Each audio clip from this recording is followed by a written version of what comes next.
Hello guys, आप देख रहे हैं नूर इंस्टीट्यूट। तो देखिए गाइस, आज हम आपको हिंदी का यूनिट 2 का चैप्टर नंबर 2 पढ़ाएंगे। यूनिट 1 हमारा गाइस कंप्लीट हो चुका है। जिसने भी नहीं देखा है वो आप जाकर ज़रूर देखना। और यूनिट 2 का हमारा चैप्टर नंबर 1 जो है वो भी हमारा कंप्लीट हो चुका है। तो आज हम पढ़ाएंगे चैप्टर नंबर 2। तो जैसे कि आपको पता है कि जो आपकी बुक का नाम है वो है हिंदी सिनेमा और उसका अध्ययन। ये आपकी हिंदी की बुक का नाम है। और ये हिंदी कौन सी किस सब्जेक्ट में है? आपकी जनरल इलेक्टिव में है। यूनिट 2 का चैप्टर नंबर 2 आता है हमारा हिंदी सिनेमा और उसकी विशेषवार कोटियाँ। आज हम इसके बारे में पढ़ेंगे। चलिए स्टार्ट करते हैं। आज हिंदी सिनेमा विज्ञापन और टीवी संस्कृति ने समाज में अश्लीलता की नई अवधारणाएं तथा नवीन नैतिकता का विकास किया है। यानी कि जो पहले से बहुत ज़्यादा चेंजेस आ गई है सिनेमा में। भूमंडलीकरण तथा हॉलीवुड ने भारतीय हिंदी सिनेमा को विशेष रूप से प्रभावित किया है, जिससे बॉलीवुड में अश्लीलता के प्रति दृष्टिकोण में परिवर्तन आ गया है। यानी कि जो ये भूमंडलीकरण हुआ है और हॉलीवुड जो नया बॉलीवुड से जो हॉलीवुड नया बना है उससे क्या हो गया है, जो हमारी हिंदी सिनेमा था उसमें जिससे बॉलीवुड में अश्लीलता की दृष्टिकोण हो गया। यानी कि पिक्चर से नई नई पिक्चर आने लग गई है, तो अलग अलग अश्लीलता वाली पिक्चर्स होने लग गई हैं। अब सेकेंड पॉइंट आता है हमारा हिंदी सिनेमा का आरंभ और उसकी विशेषता। आज हम अब फिर इसके बारे में पढ़ते हैं। हिंदी सिनेमा का आरंभ और उसकी विशेषता कैसे हुई थी। पहले पढ़ेंगे आरंभ कैसे हुआ था। बॉलीवुड भारतीय फिल्म निर्माण उद्योग का हिंदी क्षेत्र जो 1930 के दशक में बॉम्बे और मुंबई में शुरू हुआ और एक विशाल फिल्म साम्राज्य के विकसित हुआ। यानी कि कब स्टार्ट हुआ था? 1930 में। कहाँ स्टार्ट हुआ था? बॉम्बई में। फिल्म की स्टार्टिंग कहाँ हुई थी? सिनेमा की स्टार्टिंग मुंबई में स्टार्ट हुई थी। आज भी जो फिल्म के और भी जो लोग हैं जैसे कि सलमान खान, शाहरुख खान, जो भी हमारे अभिनेता अभिनेत्री वो कहाँ रहते हैं? मुंबई में रहते हैं। सिनेमा अब इसकी विशेषता पढ़ते हैं। सिनेमा एक ऐसा मंच है जिस पर समाज के विभिन्न मुद्दों पर अभिव्यक्ति की जाती है।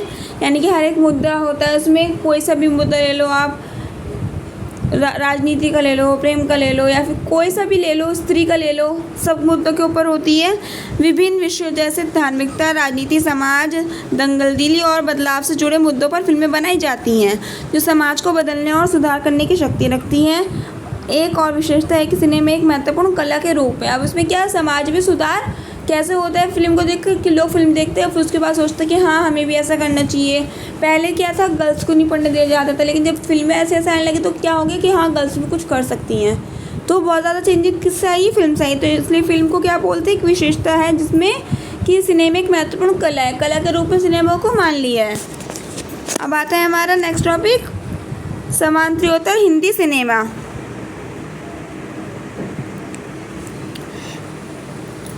1895 में लूमियर ब्रदर्स ने पेरिस सैलून 57 में इंजन ट्रेन की पहली फिल्म प्रदर्शित की थी। कौन सी की थी? इंजन ट्रेन की। इन्हें लूमियर ब्रदर्स ने 7 जुलाई 1896 को बम्बई के वाटसन होटल में फिल्म का पहला शो भी किया था। यानी कि पहला शो कहाँ किया था? वाटसन होटल में किया था। ₹1 प्रति व्यक्ति प्रवेश शुल्क देकर बम्बई के संभावकों में वाह वाह और करतल ध्वनि के साथ इसका स्वागत किया। यानी कि ₹1 एक आदमी का, जैसे कि अब टिकट के रूप में हमारे इतने सारे पैसे होते हैं 250, 350, तो पहले क्या था? ₹1 था एक आदमी का। उसी दिन भारतीय सिनेमा का जन्म हुआ था। जब क्या नाम है हमारी पेरिस में पिक्चर चली थी तब उसका भारतीय सिनेमा का उसी दिन जन्म हुआ था। जनसमूह की जोशीली प्रतिक्रिया से प्रोत्साहित होकर नोवेल्टी थिएटर में इसे फिर प्रदर्शन किया गया। पहले कहाँ किया था? पेरिस में। फिर उसके बाद कहाँ किया? नोवेल्टी थिएटर में।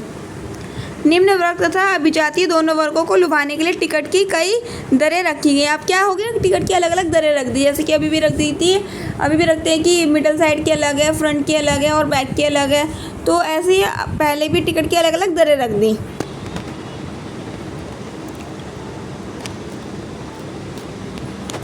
रूढ़िवादियों महिलाओं के लिए जनाना शो भी चलाया गया। लेडीज़ों के लिए लेडीज शो भी चलने लग गया। सबसे सस्ती सीट 4 आने की थी। पहले सीट कितने रुपए की थी? सबसे सस्ती 4 आने की। जो भी 250-300 रुपये की होती है वो पहले कितने की थी? 4 आने की थी। और एक शब्दार्थिक बात भी यही चवने की है कि सिनेमा, इनके सितारों, संगीत निर्देशकों और दरअसल भारत के संपूर्ण व्यावसायिक सिनेमा के भाग्य विधाता हैं। 1902 के आसपास अब्दुल्ली यूसुफ और जे.एस. मादन जैसे उद्यमी छोटे खुले मैदानों में घुमाकर तेंदुए में बाइस्कोप का प्रदर्शन करते थे। यानी कि तंबुओं में क्या करते हैं, पिक्चरें बनाते थे। इन्हें बर्मा यानी कि म्यांमार से लेकर सिलोन श्रीलंका तक सिनेमा का वितरण का साम्राज्य खड़ा किया। म्यांमार से लेकर कहाँ तक खड़ा किया था, श्रीलंका तक। अब आता है नेक्स्ट टॉपिक हमारा समांतर सिनेमा। समांतर सिनेमा के बारे में पढ़ते हैं हम। समांतर सिनेमा भारतीय सिनेमा में एक फिल्म आंदोलन था। फिल्म का आंदोलन स्टार्ट हुआ था जो 1950 के दशक में पश्चिमी बंगाल राज्य में मुख्यधारा के वाणिज्यिक भारतीय सिनेमा के विकल्प के रूप में उत्पन्न हुआ था। कहाँ पे स्टार्ट हुआ था समांतर सिनेमा, पश्चिम बंगाल में, जिसका प्रतिनिधित्व विशेष रूप से लोकप्रिय हिंदी सिनेमा ने किया, जिसे आज बॉलीवुड के रूप में जाना जाता है। तो समांतर सिनेमा कौन सा सिनेमा है हमारा, हिंदी सिनेमा है, जो बॉलीवुड के रूप में जाना जाता है। एक हॉलीवुड पिक्चर्स होती है और एक बॉलीवुड होती है। जो बॉलीवुड है उसको क्या बोलते हैं, समांतर सिनेमा बोलते हैं। अब हिंदी सिनेमा का वर्तमान दौर के बारे में हम अपने वर्ड में बताएंगे गाइस। तो देखिए, जो हिंदी सिनेमा का वर्तमान दौर था वो कैसा होता है, क्योंकि पहले की जो चेंजेस थे, पहले की जो संस्कृति थी उसके हिसाब से पिक्चरें बनती थी, लेकिन जो अब की संस्कृति है उसके हिसाब से अब न्यू पिक्चर्स आ रही हैं। पर अगर अब की संस्कृति में अगर हम पुरानी पिक्चर्स डालेंगे तो उससे क्या होगा, फिल्म फ्लॉप हो जाएगी, नहीं चलेगी। और अगर पहले की संस्कृति में अब न्यू ज़माने की पिक्चर्स डालते तो वो भी फ्लॉप हो जाती। तो संस्कृति के हिसाब से अलग अलग दौर में अलग अलग तरह की फिल्में होती हैं, अलग अलग तरह के स्टाइलिश होते हैं। क्योंकि पहले के ज़माने में क्या था, डिज़ाइन अलग थे, कपड़ों की पहनने का तरीका अलग था। अब के ज़माने में क्या, अब के ज़माने में स्टाइल अलग हो गया है, पहनने का तरीका अलग हो गया है, रहन सहन अलग हो गया है। तो वर्तमान दौर में बहुत ज़्यादा चेंजेस जो हुई हिंदी सिनेमा के ऊपर वो बताया गया है। अब आता है हिंदी फिल्मों की विषयवार कोटियाँ। विषयवार कोटियाँ कौन कौन सी है, देखिए। धार्मिक, पौराणिक और ऐतिहासिक फिल्में, जो धार्मिक धर्म के ऊपर बनती है, पुराण के ऊपर बनती है, वो सब फिल्में। जैसे कि धार्मिक पौराणिक फिल्में की बात करें तो रामायण नाम से 1933 से 1960 तक 4 फिल्में बनी थी। रामायण से कौन कौन सी पिक्चर बनी थी, 4 बनी थी। कौन कौन से दशक में, 1930 से लेकर 1960 तक। उधर संपूर्ण रामायण के नाम से भी, जहाँ 1961 में एक फिल्म बनी थी, तो 1978 में एक और फिल्म रामायण राज्य नाम से भी 2 फिल्में बनी, 1943 और 1967 से। कौन कौन सी थी, एक थी संपूर्ण रामायण, एक रामायण, और एक कौन सी थी, राम राज्य। तो अलग अलग हिसाब की जो बनी है, अलग अलग दशक में बनी है, वो इसमें दे रखा है। अब आते हैं हमारा ऐतिहासिक फिल्म। ऐतिहासिक फिल्म कौन सी होती है वो देखिए। एक ऐतिहासिक फिल्म एक फिक्शन फिल्म है जो पिछली घटनाओं को दिखाती है। यह एक ऐतिहासिक अवधि के भीतर सेट होती है।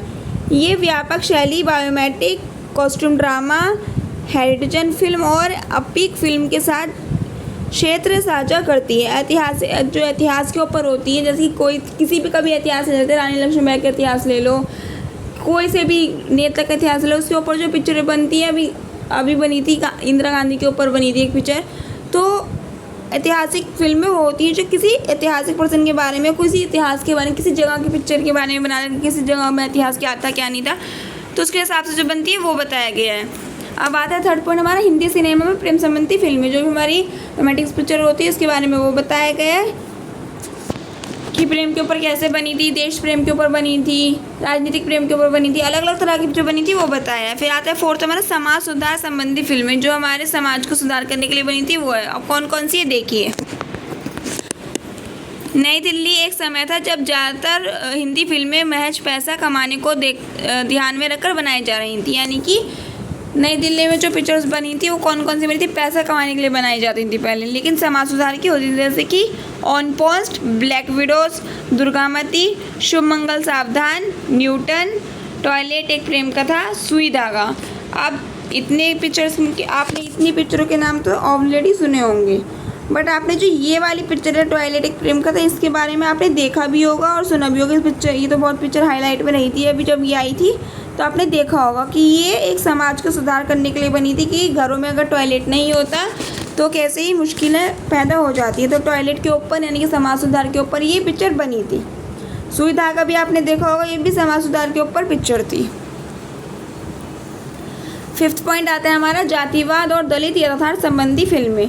दोस्तों, जाति व्यवस्था या जातिवाद एक जाति के लोगों की उस भावना को कहते हैं जो अपनी जाति विशेष के हितों की रक्षा के लिए अन्य जातियों के हितों की अवहेलना भी करती है। यानी कि अपनी जाति को तो वो लोग अच्छा बोलते हैं, लेकिन दूसरे की जाति को वो बुरा बोलते हैं। और इस भावना के आधार पर एक जाति के लोग अपने स्वार्थ के लिए, अपने लाभ के लिए, अपनी जाति श्रेष्ठता के लिए अन्य जाति या दूसरी जाति लोगों को नीचे दिखाने के लिए कार्य करते हैं। तो जातिवाद के ऊपर जो फिल्में बनी है कि अपनी जाति को तो उन्होंने बढ़ावा दिया, लेकिन दूसरी जाति को वो लोग नीचे समझते थे। अम्बेडकर के ऊपर, डॉक्टर भीमराव अम्बेडकर के ऊपर एक पहले शो चला था। वो क्या, उनकी जाति को अलग माना जाता था, तो उन्हें अलग पढ़ाया जाता था, क्लास से बाहर निकाल देते थे, क्लास में नीचे बैठा देते, कोई उनसे बात नहीं करता था। अब 6 पॉइंट आता है हमारा सांप्रदायिक सद्भाव और हिंदू मुस्लिम संबंधी फिल्में। धर्म भावना तलवार द्वारा निर्देशित 2007 की एक फिल्म है जिसे पंकज कपूर और सुप्रिया पाठक मुख्य भूमिकाओं में हैं। ये निर्देशक की पहली फिल्म है। ये सांप्रदायिक सद्भाव के विषयों को संबोधित करती है। इसकी ज़्यादातर शूटिंग वाराणसी में हुई थी। यानी कि जो हमारे धर्म के ऊपर पिक्चर्स होती हैं वो है, जैसे कि आपने गदर पिक्चर्स भी देखी होगी, उसके हिसाब से हिंदू मुस्लिम के आप लिख सकते हैं। 7 पॉइंट आता है हमारा देशभक्ति और राष्ट्रवाद संबंधी। 7 पॉइंट आता है हमारा देशभक्ति और राष्ट्रवाद संबंधी फिल्में। अब देशभक्ति के ऊपर जो से पिक्चर्स बनी थी उसके ऊपर है कि देशभक्ति में कौन कौन से नेता आते हैं, जैसे कि शहीद मनोज कुमार अभिनेता। ये फिल्म शहीद आज़म भक्ति सिंह के जीवन पर आधारित है। यानी कि जो शहीद मनोज कुमार की जो अभिनीति पिक्चर है वो किस पर आधारित है, शहीद आज़म भगत सिंह के। गांधी जी के ऊपर बनाई है। नेता सुभाष चंद्र बोस के ऊपर कौन सी पिक्चर है, द फॉरगॉटन हीरो के ऊपर है। मंगल पांडे पे द राइजिंग पिक्चर है। सरदार के ऊपर है। झांसी की रानी के ऊपर पिक्चर्स बनाई है। हकीकत पे, बॉर्डर पे। तो जो से पिक्चर जो से सन में बनी है वो आपके आगे लिखा हुआ है, इसमें आप पढ़ सकते हैं। और आप अगर आपको इनके बारे में जानना है ज़्यादा अच्छे से तो आप विकिपीडिया, गूगल पे है, आप देख सकते हैं। 8 पॉइंट आता है हमारा स्त्री केंद्रित फिल्में। और बच्चे इतने भी डम नहीं होते हैं कि वो ऊपर हेडिंग देखकर ना समझ पाए कि देशभक्ति पिक्चर कौन कौन सी होती है। आई होप कि आप ये तो अच्छे से लिख सकते होंगे खुद। अब 8 पॉइंट आता है हमारा स्त्री केंद्रित फिल्में। जैसे स्त्री केंद्रित जो हमारे महिलाओं के ऊपर पिक्चर बनी थी वो बताई गई हैं, जैसे कि मदर इंडिया जो मदर के ऊपर बनी थी, ये मिर्च मसाला, अस्तित्व, बैंडिट क्वीन, इंग्लिश, डियर जिंदगी और एक राजी। तो ये सब तो आप ये आई होप कि आपने ये इतनी तो नहीं देखी होगी। आपको ही सिर्फ एक ये मदर इंडिया के बारे में पता होगा और सेकंड आपको पता होगा राजी के बारे में। तो राजी के बारे में तो आई होप कि सभी को पता होगा। ये न्यू पिक्चर सभी चली थी 2018 में और इसके बारे में तो मोस्टली बच्चों को पता है कि ये एक इंडिया की लेडी थी जो पाकिस्तान में इसकी शादी हुई थी और उसके बाद इसने वहाँ पे जो भी किया था ये तो आपको पता होगा ऑब्वियसली। ये आलिया भट्ट की पिक्चर थी राजी। 9 पॉइंट आता है हमारा जीवनी परक फिल्में। अब जीवनी परक फिल्में कौन कौन सी होती है वो देखिए। जीवनी परक यानी कि बायोमेट्रिक फिल्में का चलन पुराना है। भारत की पहली फिल्म राजा हरिश्चंद्र एक तरह से जीवन परक फिल्में ही थी।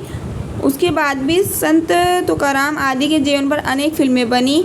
पर पिछली 15-16 सालों में जिस तरह खिलाड़ियों, डाकुओं और ऐतिहासिक चरित्रों के जीवन को केंद्र में रखकर फिल्में बनाने का चलन बढ़ा है वह कमाई की दृष्टि से काफ़ी मुफीद माना जाने लगा है। मगर कमाई को ध्यान में रखकर बनी एक जीवनपरिक फिल्में अपनी कथा वस्तु के साथ कितना न्याय कर पा रही हैं, कला की दृष्टि से सिनेमा में कितना योगदान कर पा रही हैं, विशेषकर रहे हैं कि सत्येंद्र त्रिपाठी यानी कि जो जीवन के ऊपर बनती है जीवनपरिक फिल्में उसके बारे में बताया गया है। तो thank you so much guys, आज की वीडियो में इतना ही। अगर आपको हमारी वीडियो अच्छी लगी हो तो प्लीज़ वीडियो को लाइक करें और अगर आप हमारे चैनल पर न्यू हो तो प्लीज़ चैनल को सब्सक्राइब करें। Thank you so much. I hope कि आपको अच्छे से समझ आया हो। Thank you.